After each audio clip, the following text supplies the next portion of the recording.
A viagem para a Coreia do Norte começou na tarde de 7 de setembro a partir da estação férrea central de Pequim. Dali, da plataforma 4, iniciaria pelos vagões da linha K-37 a nossa jornada de trem de 24 horas até a capital da Coreia do Norte, o país mais fechado e misterioso do mundo e com o pior histórico de direitos humanos. Depois de uma noite passando por várias médias e grandes cidades chinesas, com torres de edifícios iluminadas e uma infinidade de prédios em construção, símbolo da pujança chinesa, alcançamos Gandong, a última localidade antes da fronteira. Após pouco mais de uma hora e controles de imigração, o embarque.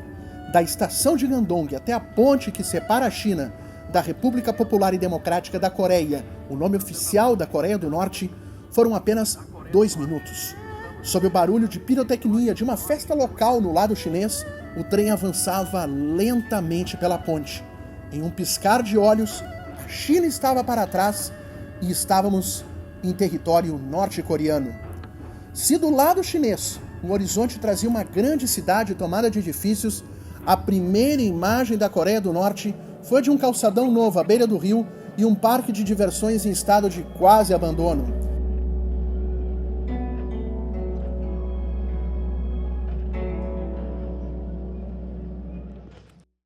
Superada a fronteira, a viagem de algumas horas até Pyongyang é de absoluta curiosidade e olhos fixos na paisagem que se oferece pela janela do trem. Vilarejos, pequenas cidades e muitas lavouras. Ao fim de tarde, com o céu já alaranjado pelo ocaso, surgem edifícios mais altos e no horizonte uma enorme edificação em formato triangular de mais de 100 andares. Estava em Pyongyang. O destino final havia sido alcançado, após exaustivas 24 horas. Na saída da estação, após a recepção pelos guias norte-coreanos, uma praça com um telão exibindo a propaganda do regime. A ficha caiu. Estava na Coreia do Norte. Há 2 Coreias do Norte. Aquela que o regime faz questão que você veja, a cosmética, e a que ele não quer que você testemunhe. Pyongyang, a maior cidade da Coreia do Norte e a capital, é o cartão de visitas do regime. Ruas e avenidas largas, impecavelmente limpa, segura, parques e praças que impressionam pelo cuidado e beleza, parques de diversões, muitas instalações esportivas de invejar, edifícios modernos e estátuas. Muitas estátuas e monumentos homenageando os grandes líderes.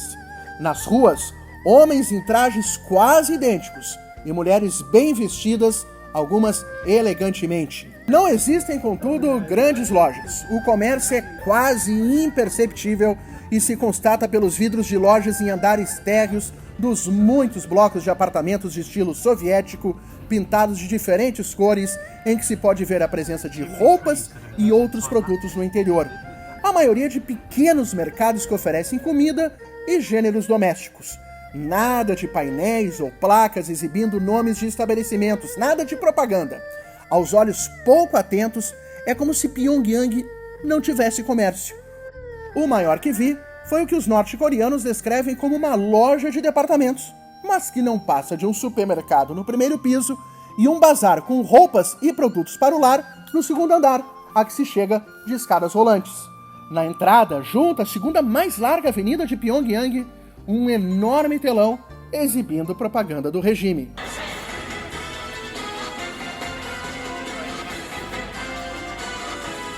Pyongyang é a cidade da elite, do partido e do topo da sociedade, formado por militares, cientistas do programa nuclear que desenvolveram a bomba atômica e os mísseis e professores da universidade. A eles foram reservados novos e grandes edifícios de apartamentos com arquitetura moderníssima. Um deles na recém-inaugurada rua Ryomyong, de torres residenciais modernas, lindas no exterior, e que no interior sequer os elevadores funcionariam, há um desenho de um átomo na fachada. À noite, iluminados em neon, oferecem uma visão que impressiona. O grande destaque do skyline de Pyongyang é um arranha-céu em formato de pirâmide de 105 andares, em construção desde 1987. Inacabado e desabitado, o hotel Gyeongyong se ilumina à noite um show de luzes que exibe a bandeira nacional. O trânsito é o sonho de qualquer motorista. Pelas espaçosas vias quase não passam carros. São poucos, mas em número superior a anos recentes. As famosas Traffic Ladies de Pyongyang, mulheres que fazem uma coreografia para orientar o trânsito, não raro esse inexistente, são uma atração à parte. A população se move por ônibus, metrô, o mais profundo do mundo que serve de abrigo nuclear, e trólebus. Muitos, porém, ou caminham ou andam de bicicleta. Saindo de Pyongyang, no interior, não há a maquiagem da capital. É a Coreia do Norte que Kim Jong-un não quer aos olhos do mundo e que somente foi possível ver porque estávamos desacompanhados num trem sem a vigilância e controle constantes do governo sobre os estrangeiros na capital. Vilarejos raramente têm pavimentação. Pequenas e médias cidades são formadas basicamente por casas simples e blocos de apartamento de até 6 andares, em regra em mau estado de conservação. Vários com placas de energia solar nas janelas em um país com cortes recorrentes de luz. A paisagem a partir do trem da fronteira a Pyongyang revelou uma baixa densidade urbana e muitas lavouras de arroz e milho. Agricultura primitiva, com uso de tração animal e pouquíssimo maquinário. Os poucos tratores eram pequenos e muito antigos. Em arroios e rios, alguns poluídos, adultos e crianças se banhavam ou lavavam roupas e louça. Galpões e fábricas, na maioria desertos, sem fumaça saindo da chaminé. Carros são ainda mais raros no interior e pessoas andavam pelas ruas e margens da linha férrea a pé ou de bicicleta. Durante 3 horas, entre Pyongyang e a zona desmilitarizada, a chamada DMZ, na fronteira com a Coreia do Sul, não contei 10 veículos no sentido oposto da rodovia. Nas estações de trem, quase nenhuma movimentação.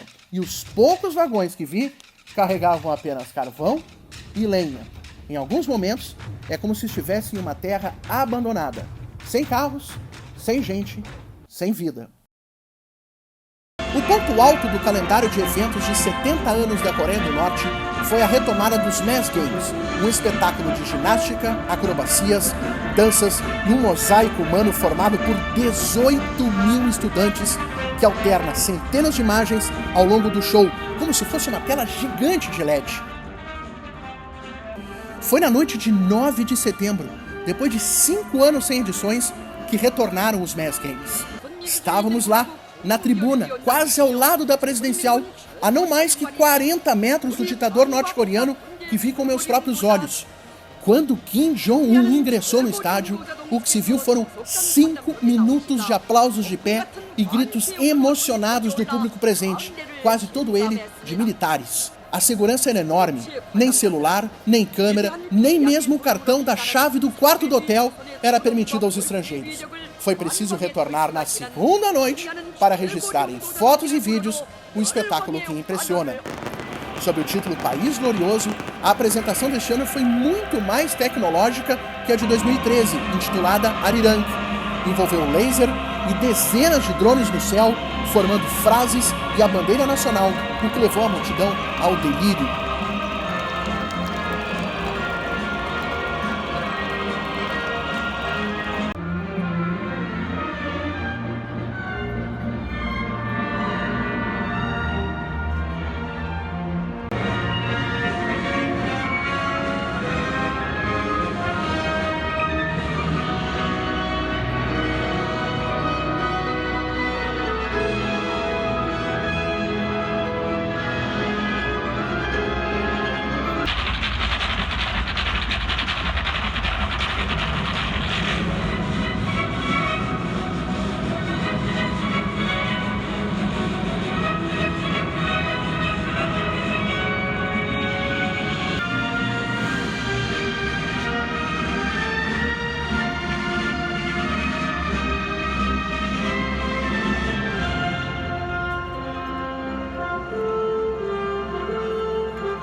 A grande diferença, porém, foi o tom. Há 5 anos era de confrontação, de desafio ao chamado Império dos Estados Unidos.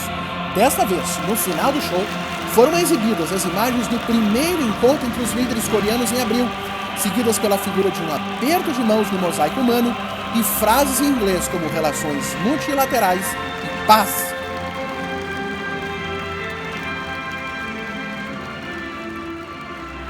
O show emociona até quem não é simpático ao regime. Tem a grandiosidade de uma abertura de Jogos Olímpicos. Contudo, é único pelo mosaico humano de sincronia quase inverossímil e o fortíssimo conteúdo político. É a face mais visual da maciça estrutura de propaganda do regime de Pyongyang. Uma demonstração do país aos seus cidadãos e ao resto do mundo, mas que não escapa das críticas. Grande número de crianças participa do show e os treinamentos são exaustivos, o que gerou fortes críticas de entidades de direitos humanos.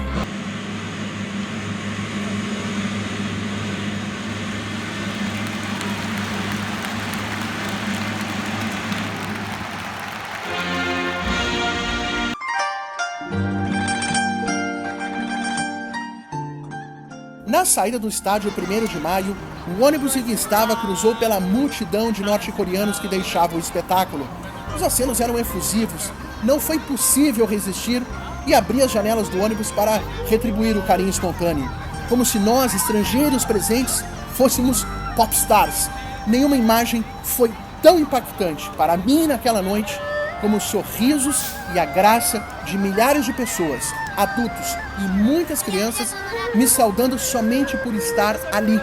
Após 2 horas de um show de propaganda milimetricamente coreografado, foi um mergulho num espetáculo de humanidade espontâneo, natural e genuíno.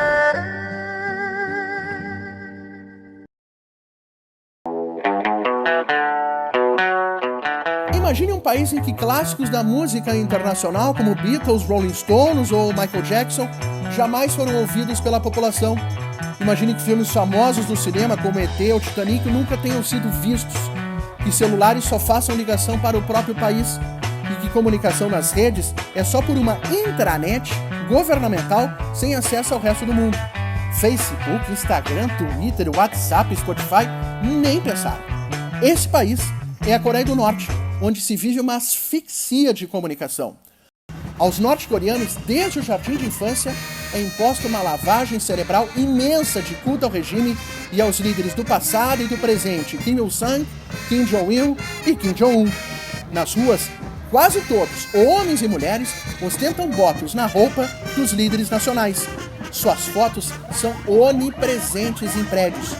Por toda Pyongyang e nas lavouras do interior, mensagens de louvação como Vida Longa Kim Jong-un são comuns. Em alto-falantes nas ruas e fábricas, músicas e discursos patrióticos ao longo do dia de exaltação. Grandes painéis nas ruas completam a propaganda maciça. Há bandeiras do país a cada esquina. Pela televisão, somente notícias do ditador, vídeos patrióticos, filmes nacionais e documentários antigos sobre os líderes passados. Os norte-coreanos respiram ideologia, vivem da ideologia e para ela. Essa maciça lavagem cerebral faz com que as lideranças passadas e do presente sejam cultuadas como quase divindades em um país que não se vê templos ou igrejas. Tal devoção a gente testemunhou nas ruas de Pyongyang durante a parada militar da manhã do dia 9, a data nacional, que desta vez não teve armas pesadas e não exibiu os mísseis balísticos intercontinentais que justificaram a ameaça de fogo e fúria de Donald Trump antes das conversações de paz. As ruas e calçadas estavam tomadas de norte-coreanos, acenando com flores, com bandas marciais exaltando os militares que desfilavam e que são a base do Estado Nacional. A conclusão maior do diário de viagem é que, seja na Coreia do Norte ou em qualquer país, governo não é povo. Se a Coreia do Norte é uma ditadura, o regime pratica atrocidades e tem o pior histórico do mundo em direitos humanos, as pessoas que encontrei e conheci foram adoráveis e o sorriso e o carinho espontâneos delas levo na memória como a melhor recordação da viagem ao país mais fechado e misterioso do mundo.